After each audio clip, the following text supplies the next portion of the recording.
सादर प्रणाम। मैं नीरजा चौधरी कल के बचे हुए टॉपिक के साथ इन्फोनी कॉर्नर में आप सभी का स्वागत एवं अभिनंदन करती हूँ।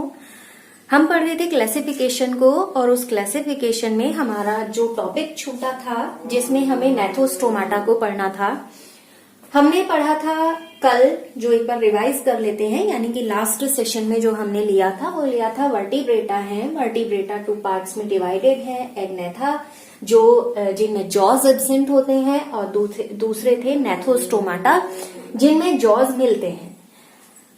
ये है जिनमें जॉज एब्सेंट थे। 2 क्लास में डिवाइडेड थे ये, साइक्लोस्टोमाटा और ये एक में डिवाइड है यहाँ पर, और ये यहाँ पर 2 में डिवाइड थे जिसमें पिसीज था और टेट्रापोडा था। जिसमें हमने पिसीज के बारे में पढ़ लिया था और टेट्रापोडा के बारे में हमें आज कंटिन्यू करना था। तो टेट्रापोडा मतलब क्या होते हैं? टेट्रा मीन्स 4, पोडा मीन्स अपेंडेजेस।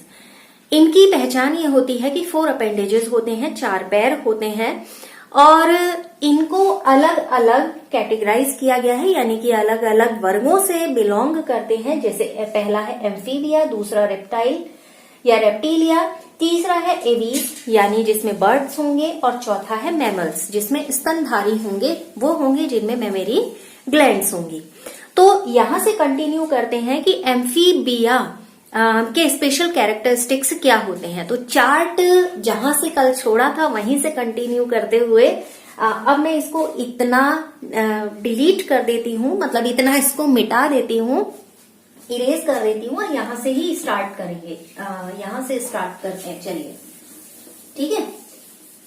देखिए एम्फीबिया, एम्फीबिया का मतलब होता है ऐसे क्रिएचर इसमें आएंगे या ऐसे एग्जाम्पल इसके अंतर्गत आएंगे जो एग्जाम्पल दोनों तरीके के इन्वायरमेंट में रह रहे होंगे। पहले तो देखिए टेट्रापोडा की एक जनरल जो फीचर्स हैं, जनरल जो कैरेक्टरिस्टिक्स हैं, कैसे उनको पहचाना जाएगा उसकी बात करते हैं। टेट्रा मीन्स 4 बोला, पोडा मीन्स अपेंडेजेस बोला। साथ ही इनके जो पैर होते हैं उन पर 5 इस तरीके के फिंगर्स होते हैं जो उनको चलने में हेल्प करती हैं। यानी कुछ ऐसे जिन्हें पेंटाडेक्टाइल बोला जाता है, और ये 2 जोड़ी लगभग ऐसे होते हैं जिनसे ये मूवमेंट में हेल्प करते हैं। दोनों तरीके के हो सकते हैं ये, क्योंकि आप क्लास के बेस पर अब देख रहे हैं एम्फीबिया मतलब जल में भी रह सकते हैं और जमीन पर भी रह सकते हैं, यानी कि एक्वेटिक और टेरेस्ट्रियल दोनों मोड में ये यहाँ पर सरवाइव कर सकते हैं। पल्मोनरी रेस्पिरेशन मिलेगा और हार्ट, जो कॉमन फीचर में टेट्रापोडा की बात कर रही हूँ, और जो हार्ट होगा 3 और 4 चैम्बर्स में डिवाइडेड होगा। यानी कि ऐसे भी होंगे जिनमें 3 चैम्बर्ड हार्ट होगा और ऐसे भी होंगे जिनमें 4 चैम्बर्ड हार्ट होगा। तो ये कुछ है इनके कॉमन फीचर्स जो इससे रिलेटेड है। कुछ ऐसे भी होते हैं जिन पर स्केल्स मिलेंगे, हॉर्नी स्केल्स जिनको बोला जाएगा, उस पर फीदर भी होते हैं, हेयर भी होते हैं। तो वो हम पढ़ेंगे किसमें अलग अलग कैसे कैसे हैं। सबसे पहले शुरू करते हैं, देखिए एम्फीबिया को। एम्फीबिया 2 वर्ड से मिलकर बना है, एम्फी और बायोस। ठीक है, एम्फीबिया की मैं बात कर रही हूं तो इसको ध्यान में रखेंगे। एम्फीबिया, एम्फीबिया 2 वर्ड से मिलकर बना है। एम्फी, एम्फी मीन्स होता है 2, एम्फी मीन्स होता है 2 यानी कि 2, और बायोस, बायोस मीन्स होता है कहाँ? रहना। रहना मतलब जीवन से या लाइफ से मीनिंग लीजिए इसका। तो ऐसे क्रिएचर इसमें आएंगे, ऐसे एग्जाम्पल आएंगे जो अलग अलग तरीके से 2 मोड में जीवन जी लेते हैं, जिन्हें उभयचर कहते हैं, जो एक्वेटिक भी हैं और टेरेस्ट्रियल भी हैं। जैसे कि आप एक जनरल एग्जाम्पल फ्रॉग का जानते हैं। ठीक, अब एम्फीबिया के मेन कैरेक्टरिस्टिक्स क्या होते हैं उनकी बात कर लेते हैं। एम्फीबिया की जो बॉडी होती है किसमें डिवाइड होती है? सिर में यानी कि हेड में, ठीक, बॉडी में यानी कि धड़ में, और टेल में यानी कि पूंछ में। तो एम्फीबिया का के जो बॉडी होती है वो 3 पार्ट में डिवाइडेड होती है। हेड हो गया, मेन बॉडी हो गया जिसे धड़ कहा है, और टेल हो गया। तो इन 3 में उसका डिवीजन होगा। 2 जोड़ी पैर होंगे, जैसे शुरुआत में टेट्रापोडा का स्पेशल फीचर को डिस्क्राइब किया, जो उसके चलने में हेल्प करेंगे। पेंटाडेक्टाइलस होंगे, मतलब 5 उंगलियां उन पैरों पर मिलेंगी। ठीक है। इसके बाद बॉडी की जो स्किन है वो स्किन सॉफ्ट होगी और उसमें क्या होंगे, थोड़े थोड़े से कहीं ना कहीं हम ये कहें एम्फीबिया में कि स्केल्स प्रेजेंट होंगे, तो ऐसा नहीं होगा।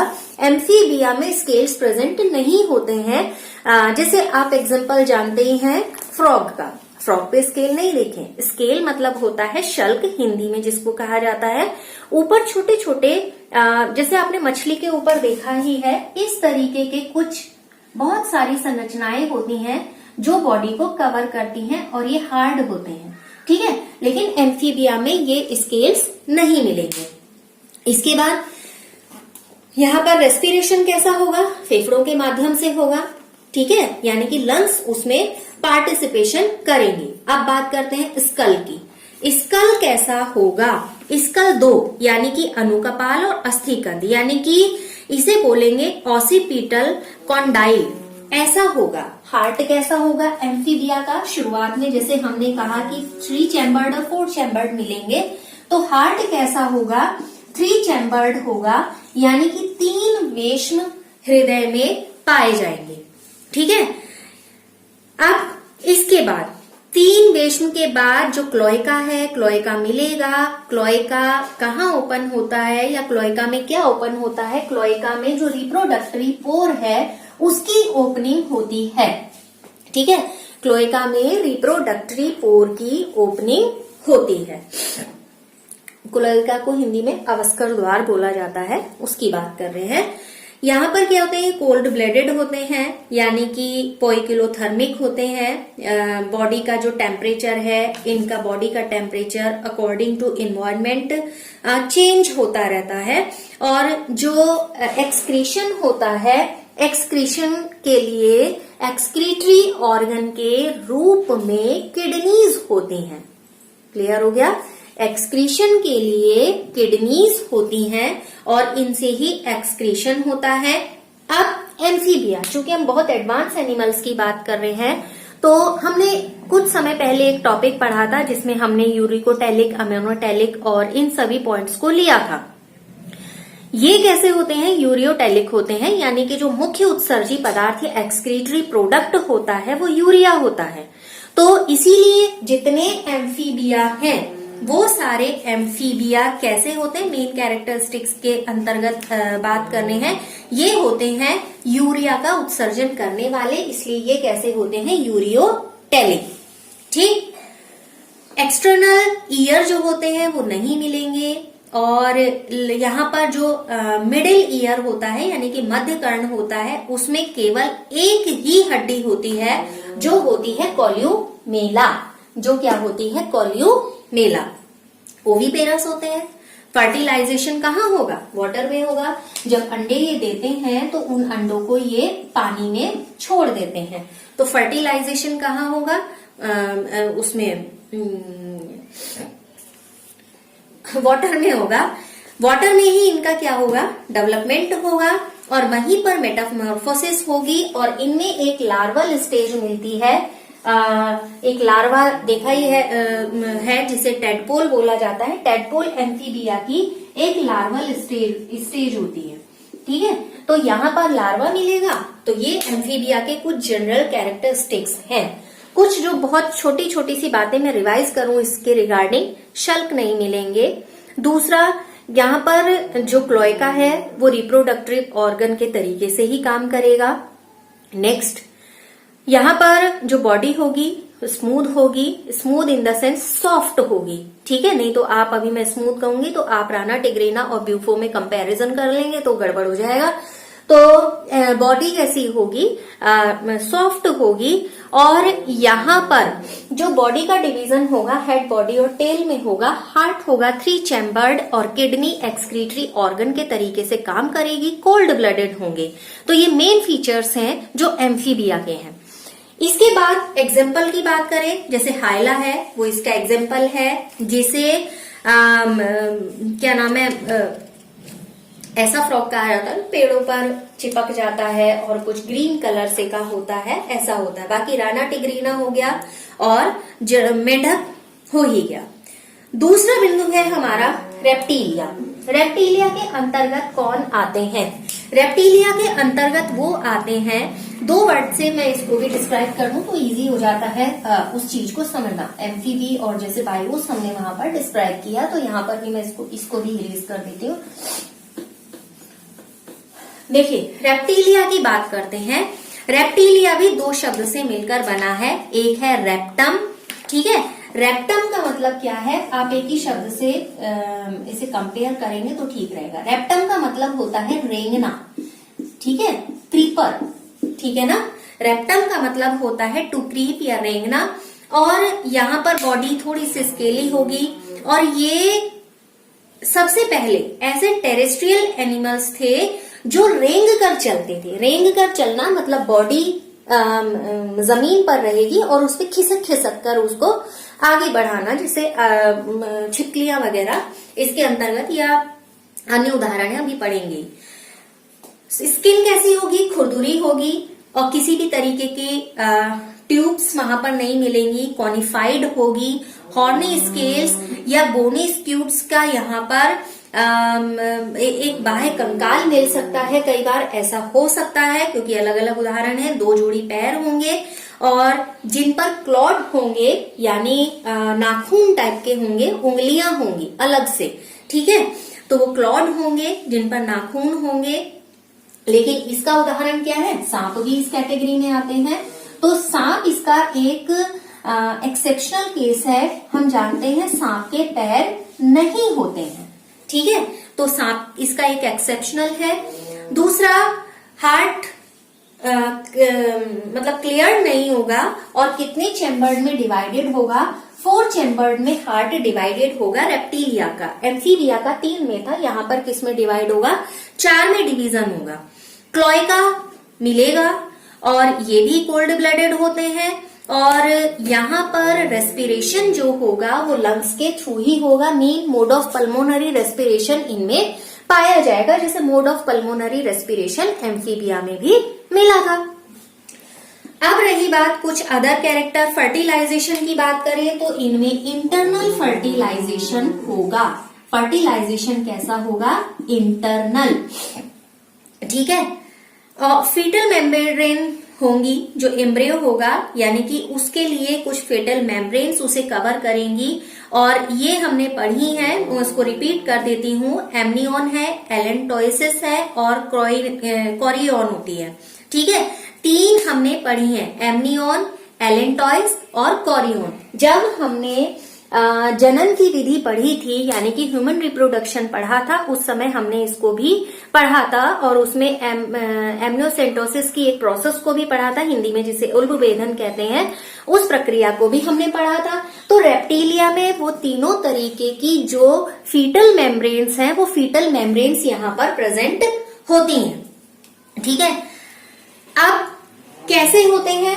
ये शिशु को ही जन्म देते हैं, और वो शिशु देखने में कैसा होता है? वो अपने पेरेंट के तरीके से ही होता है, ठीक है। पेरेंट के तरीके से ही वो शिशु दिखाई देता है, और इनको कई सारे, क्योंकि देखिए बहुत सारे इनमें वेरिएशन भी मिलते हैं, उन वेरिएशन के बेस पर इनको कई अलग अलग कैटेगरीज में डिवाइड किया गया। जैसे हम कुछ छिपकलियों को जानते हैं, सांप को जानते हैं, सांप की भी बड़ी स्पेशलिटी है, सांप भी अलग अलग तरीके के होते हैं, पॉइजनस भी होते हैं, नॉन पॉइजनस भी होते हैं, और सामान्य हम अपने घरों में बहुत कॉमन से नाम जानते हैं सांपों के, जो सुनने में थोड़ा सा फनी भी लगते हैं, लेकिन कॉमन भी कुछ हम क्या कर लेते हैं, लोकेलिटी के बेस पर उनका डिवीजन कर लेते हैं। तो ये तो था एम्फीबिया और रेप्टिलिया के बारे में।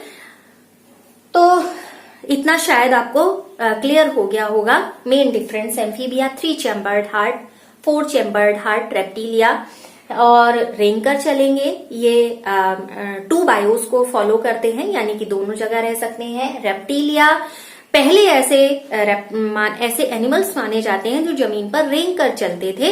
तो ये कुछ बेसिक डिफरेंसेस हैं। ये ओविपेरस होते हैं, ये विविपेरस होते हैं, क्योंकि ये क्या करते हैं, इनमें ऐसा भी नहीं कहेंगे, लेकिन इसमें ये कहेंगे क्योंकि जैसे छिपकलियां वगैरह कुछ एक्सेप्शनल केस हो गए इसमें, ठीक है, रेप्टिलिया में, तो उनको नहीं कहेंगे। यहाँ पर रेप्टिलिया में जब छोटा शिशु होता है वो कैसा दिखाई देता है, वो बिल्कुल जनक के तरीके से ही दिखाई देता है। अब अगली बात आती है एवीज की।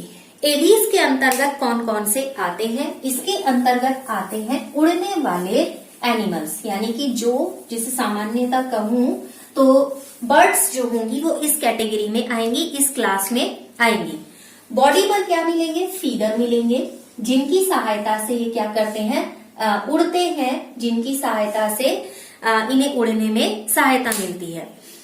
अब ये क्या कहते हैं, हवा में उड़ सकते हैं, तो बॉडी स्ट्रक्चर ऐसा होता है कि ये उसी के अनुकूल हो जाते हैं, उसी के अडेप्टिव हो जाते हैं, या उसी के लिए इनका बॉडी फॉर्मेशन होता है। हर तरीके के इन्वायरमेंट में एवीज मिलते हैं, यानी कि इस क्लास के जो एनिमल्स हैं वो हर तरीके के इन्वायरमेंट में मिलते हैं।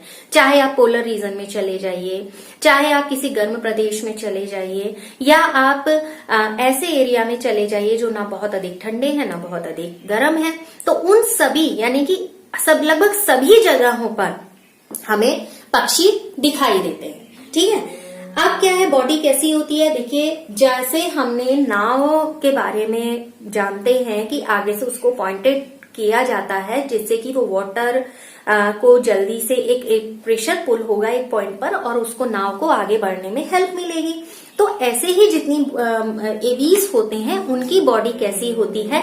स्ट्रीम लाइंड होती है और आगे से पॉइंटेड होती है, जिससे कि जब वो जब वो फ्लाई करें तो फ्लाई करते समय यानी कि उड़ते समय वो जो बॉडी है वो हवा को चीरते हुए उनको आगे बढ़ने में सहायता करे। ठीक है, तो स्ट्रीम्ड बॉडी होगी और बॉडी कैसी होगी? पॉइंटेड होगी। आपने देखा होगा जब बर्ड्स उड़ती हैं कुछ ऐसी होती हैं कि वो लॉन्ग फ्लाइट पे जाती हैं तो अपने जो फीदर है कई बार उन्हें फैलाए रखती हैं, लेकिन जो नेक वाला सेक्शन होता है वो बिल्कुल आगे की ओर पॉइंटेड सा रहता है। ठीक है, तो ये कुछ एवीज के कैरेक्टरिस्टिक्स थे। इसके साथ ही जो पूंछ है वो छोटी होती है और जिनमें वर्टिब्रे प्रेजेंट तो होती हैं लेकिन संख्या उनकी कम होती है। ठीक है, यहाँ पर पूंछ भी मिलेगी, वर्टिब्रे यहाँ पर प्रेजेंट होंगी लेकिन संख्या में क्या होंगी? कम होंगी। फीदर मिलेंगे, जानते ही हैं, और जो लेग्स होते हैं उन पर स्केल्स भी मिलेंगे, वो स्केल्स की प्रेजेंस यहाँ पर आ गई है। और विंग्स जो देखिए हमने ये पढ़ा, अब आप कहेंगे टेट्रापोडा में हम बर्ड्स को कैसे पढ़ रहे हैं, उसके तो 2 पैर होते हैं। बर्ड्स के 4 ही पैर होते हैं, जो उनके आगे के 2 पैर होते हैं वो कन्वर्ट हो जाते हैं फीदर में, यानी कि उनके पंखों के रूप में वो बदल जाते हैं। तो जो पीछे के 2 पैर होते हैं वो पैर वाली फॉर्म पे ही रहते हैं, जैसे आपने बर्ड को बैठे हुए देखा है तो वो पंजों पर जो बैठी रहती है, लेकिन आगे वाले जो पैर होते हैं वो फीदर में कन्वर्ट हो जाते हैं। ये एक तरीके का मॉडिफिकेशन है, ट्रांसफॉर्मेशन है। जैसे हम भी टेट्रापोडा है, लेकिन हमारे ये 2 हाथ कहे जाते हैं जिनका काम हमारे पैरों से अलग है, चीजों को पकड़ने में ये हेल्प करते हैं। तो ये एक तरीके का इन्वायरमेंट के साथ एडेप्टेशन जब होता है तो उसके लिए कुछ ट्रांसफॉर्मेशन बॉडी में होते हैं। यहाँ पर है जो पिछली टांगे हैं उनमें 4-4 पंजों वाली उंगलियां मिलेंगी। 3 तो देखिए सामने की ओर होती है और फिर पीछे की ओर भी होती हैं, तो 4-4 पंजे मिलेंगे यहाँ पर। और जो पिछली टांगे हैं वो क्या हेल्प करेंगी? पंजे से एक किसी चीज की टहनी को पकड़कर बैठने में, किसी चीज को पकड़ने में और बॉडी को रेस्टिंग मोड में लाने में पिछली टांगों का ये योगदान होता है। ठीक है, टीथ नहीं होते हैं, यानी कि जबड़ों में, अब कहेंगे ये तो हम जबड़ों वाले पढ़ रहे थे, जबड़े होते हैं लेकिन जबड़ों में दांत नहीं होते। जॉज हैं लेकिन दांत नहीं होंगे। ठीक है, चोंच होगी, यानी कि बीक जिसको बोला जाता है, बीक का काम है किसी चीज को तोड़ने में, किसी चीज को पकड़ने में या उस चीज को खाने में मदद करना। बहुत टाइट सी चोंच होती है। आंखें हैं उसके चारों ओर बोनी प्लेट्स मिलेंगी, यानी कि हड्डियों की बनी हुई कुछ प्लेट्स होंगी, वो वहां पर आंखों के चारों ओर मिलेंगी। और यहाँ पर एक स्क्लेरोटिक रिंग भी मिलेगा जो एक प्रोटेक्शन का काम करता है आंखों की। ठीक है। बॉडी कैसी होती है? न्यूमेटिक होती हैं, यानी कि छिद्रित होती हैं, जिसकी वजह से, या ये कहें जिनमें क्या मिलते हैं, कुछ वायुकोश जैसे मिलते हैं, खोखली हड्डियां होती हैं, जिसकी वजह से वो फ्लाइट में उनको हेल्प मिलती है, जिससे कि उनको उड़ने में सहायता मिलती है। तो बॉडी जो बोन्स होंगी वो कैसी होंगी? छिद्रित होंगी। ठीक है। हार्ट कैसा होगा? यहाँ 3 था, यहाँ 4 था, तो यहाँ भी कैसा होगा हार्ट? 4 चैम्बर्ड हार्ट होगा। जितने भी एवीज हैं उनमें 4 चैम्बर्ड हार्ट होगा। ये भी कैसे होंगे? ये होंगे वार्म ब्लडेड। अभी तक हमने पढ़े ये दोनों कोल्ड ब्लडेड, लेकिन एवीज कैसे होते हैं? वार्म ब्लडेड होते हैं, हिंदी में जिसको कहा जाता है समतापी। ठीक है। रेस्पिरेशन कैसे होगा? यहाँ भी लंग्स के थ्रू हो रहा था, यहाँ भी लंग्स के थ्रू ही रेस्पिरेशन होगा, लेकिन इनमें क्या होंगे? एयर सैक्स मिलेंगे, वायु कोश मिलेंगे, जिन वायु कोश की सहायता से रेस्पिरेशन होगा। क्लोएका भी मिलेगा, यूरिनरी ब्लैडर यहाँ पर नहीं मिलेगा। और जो इनकी ओवरी है, केवल एक ओवरी है जो बाईं तरफ होती है, और फर्टिलाइजेशन इंटरनल होगा। ये ओवीपेरस होंगे और इनके अंडों के ऊपर एक कैलकेरियस कवरिंग होगी। ठीक है। कैसी होगी? एक कैलकेरियस कवरिंग सी होगी। आपने देखा ही है अंडे को ऊपर एक कोटिंग जो होती है उसकी बात हो रही है। तो ये है कुछ जनरल कैरेक्टरिस्टिक्स इसके जो आपके एवीज हैं। एवीज में जो फीटल मेम्ब्रेन्स हैं वो प्रेजेंट होंगी। वो फीटल मेम्ब्रेन्स जैसे यहां बोला एमनियन, कैरियन और एलेंटॉइस, तो ये यहाँ पर पाई जाएंगी। बाकी अगर और डिटेल हम जाए तो इसको 2 सब क्लास में भी डिवाइड किया है, लेकिन हम उतनी डिटेल नहीं पढ़ रहे हैं। अब बचता है लास्ट मैमल्स। मैमल्स की क्या कैरेक्टरिस्टिक्स हैं? मैमल्स के कैरेक्टरिस्टिक्स की बात करें, मैमल्स के जो मेन फीचर्स हैं उनकी हम बात करें, तो यहाँ पर जिनमें मेमोरी ग्लैंड्स मिलेंगी, या जो अपने जो भी शिशु है उसके न्यूट्रिशन के लिए उनको दूध पिलाते हैं, या जिनमें लैक्टेशन होता है, वो क्या होंगे? मैमल्स होंगे। ठीक है। मेमोरी ग्लैंड होंगी, लैक्टेशन होगा, और तभी ये यहाँ पर क्या होगा? अपने शिशु को ये दूध पिला पाएंगे। तो ये 2 वर्ड से मिले ये भी आप ग्रीक वर्ड से ही मिलके बना है, जिसे बोलते हैं मैमी, जिसका मतलब होता है मेमोरी ग्लैंड, और या कुछ ऐसा ऑर्गन जिससे सकिंग की जा सके। ठीक है। तो यहाँ पर क्या है? मैमल्स के ये कुछ बेसिक फीचर देखिए। इस वर्ग के जितने भी, या इस क्लास के जितने भी एनिमल्स थे, उनके विकास की अगर बात करें तो सबसे ज्यादा मैमल्स का जो विकास हुआ वो जुरैसिक पीरियड में हुआ था। ठीक है। जुरैसिक पार्क देख ली होगी मूवी आपने, बहुत सारे डायनासोर्स थे। तो जो जुरैसिक काल था, जुरैसिक पीरियड था, उस दौरान सबसे ज्यादा विकास हुआ। ठीक है। अब जुरैसिक पीरियड में कॉटिलियोसॉरिया एक ग्रुप था। अब कहां से डेवलप होता है? इस वाले ग्रुप से इनका डेवलपमेंट हुआ, यानी कि रेप्टिलिया से ही यहाँ पर धीरे धीरे करके बाद में डेवलपमेंट होता चला गया। अब चलिए उसको भी छोड़े, मेन कैरेक्टरिस्टिक्स पर आ जाते हैं जो मैमल के हैं, क्योंकि यहाँ पर जाएंगे एरा को पढ़ेंगे तो बहुत लंबा टॉपिक हो जाएगा। फिलहाल क्योंकि हम बेसिक कैरेक्टरिस्टिक्स को पढ़ रहे थे तो उन्हीं की बात करते हैं।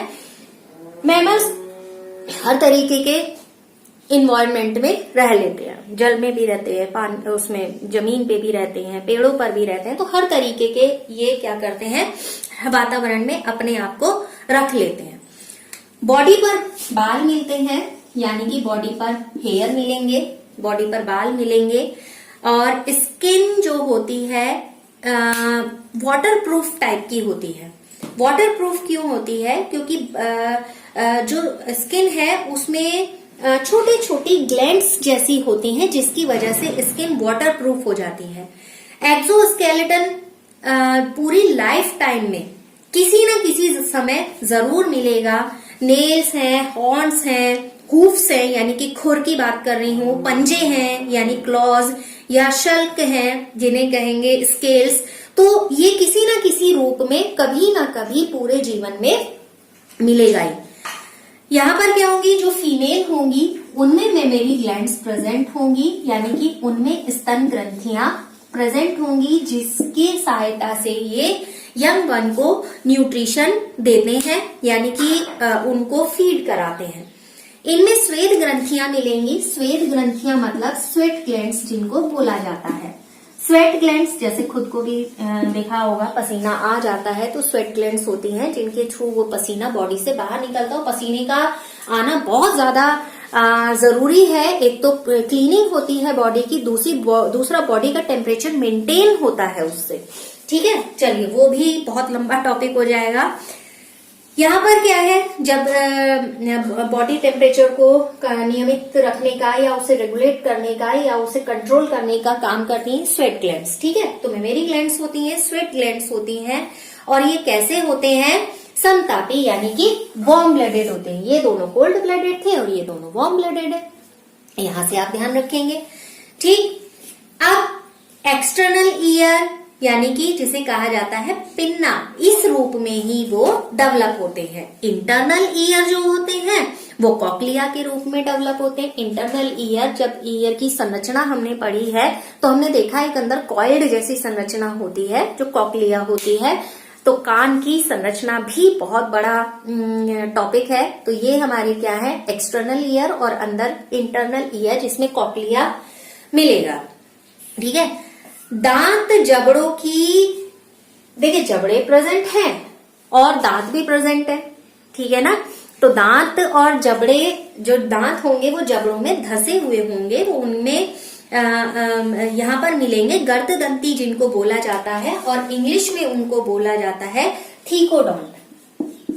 थीकोडोंट, ठीक है, थीकोडोंट होंगे, यानी थीकोडोंट जहां भी आए समझ लीजिए जबड़ों में दांत फंसे हुए हैं, जैसे कि हमारे दांत होते हैं, जबड़ों के बीच में गड्ढे हैं, उन गड्ढों में दांत पूरे तरीके से सेटअप है। तो ये होंगे हमारे थीकोडोंट। और दांतों की क्या विशेषता होगी, दांत जीवन में 2 बार तो आते हैं। ठीक है ना, एक हम जिन्हें कहते हैं दूध के दांत, और एक हम कहते हैं जो दूध के दांत टूटने के बाद दांत आते हैं, जन्म के दांत होते हैं, और एक थोड़े समय के बाद जब टूट जाते हैं तो नए दांत आते हैं। तो यहाँ पर क्या होते हैं, ऐसी स्थिति को बोला जाता है द्विबारदंती या डाइफायोडोंट। ठीक है, क्या बोला जाता है, डाइफायोडोंट। फायोडोंट, ठीक है, तो डाइफायोडोंट यहाँ पर मिलेंगे, और थीकोडोंट होंगे, मेमोरी ग्लैंड होंगी, स्वेट ग्लैंड होंगी, और यहाँ पर डायफ्राम होगा, और जो हार्ट है वो 4 चैम्बर्ड होगा। यहीं से बहुत सारे टॉपिक्स आपके निकलते जाएंगे। 2 अलिंद और 2 निलय होते ही हैं। आरबीसीज जो होंगी नॉन न्यूक्लिएटेड होंगी, यानी उनमें केंद्रक नहीं होगा। जो फेफड़े होंगे वो प्लूरल कैविटी के अंदर बंद होंगे। यहाँ पर जो फेफड़े होंगे इनमें वो एक तरीके की कैविटी होती है जिसे प्लूरल कैविटी कहते हैं, वो उस कैविटी के अंदर बंद होंगे। ठीक है, मस्तिष्क यानी कि ब्रेन बड़ा होगा, बहुत विकसित होगा, तभी नित नई खोजें होती जा रही हैं, और इस कोरोना ने तो बहुत ज्यादा ही दिमाग का विकास कर दिया है, बहुत सारी चीजों को सिखा दिया है। तो मस्तिष्क विकसित होगा, और सेरिब्रम और सेरिबेलम बहुत ज्यादा कॉम्प्लिकेटेड और बड़े होते हैं। ठीक है, सेरिब्रम के जो 2 पार्ट्स होते हैं वो 2 पार्ट्स आपस में जोड़ने के लिए वहां पर एक कॉर्पस कॉलोसम पाया जाता है जो उन 2 पार्ट्स को जोड़ने का काम करता है।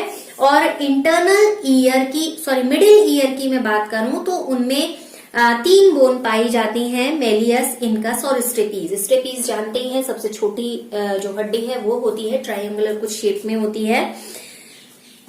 और क्रेनियल नर्व्स होती हैं, क्रेनियल नर्व्स होती हैं 12 जोड़े।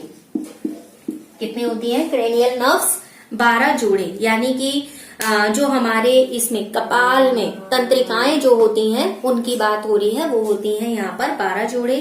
टेस्टिस बॉडी से बाहर होते हैं और सैक्रोटल सेक्स में बंद होते हैं। मेल और फीमेल सेपरेटेड होते ही हैं। मेल में कपलिंग ऑर्गन पेनिस होता है और एनस और यूरिनोजेनाइटल एपर्चर दोनों अलग अलग होते हैं। ठीक है, दोनों ऑर्गन्स अलग अलग होंगे।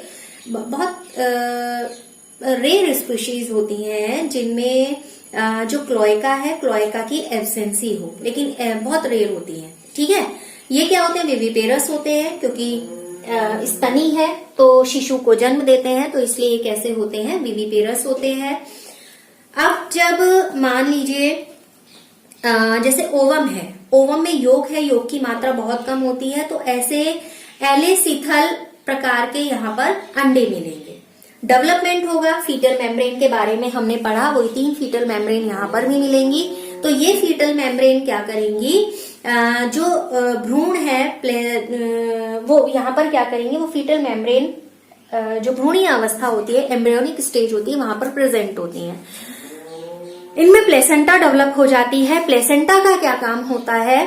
जो मदर है यानी कि फीमेल है, उसकी बॉडी से एम्ब्रियो अटैच रहता है और प्लेसेंटा के माध्यम से वो वहां पर न्यूट्रिशन गेन करता है। ये उसका मेन फीचर यहाँ पर हो जाता है। मेंस्ट्रुअल साइकिल होती है जिसमें एग फॉर्मेशन होती है, और इस एग फॉर्मेशन में जब फर्टिलाइज्ड हो जाता है एग तो एम्ब्रियो डेवलप होता है। जब एग का फर्टिलाइजेशन नहीं होता है तो कुछ समय बाद यानी कि कुछ फिक्स टाइम पीरियड के बाद वो एग अपने आप ब्रेकअप हो जाता है, फट जाता है, बर्स्ट हो जाता है।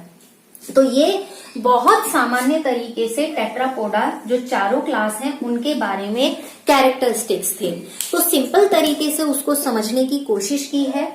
मैमल्स के एग्जाम्पल आप जानते ही हैं, रेप्टिलिया के एग्जाम्पल जानते हैं, चिड़िया आपने देखी ही है और मेंढक आपने देखा ही है।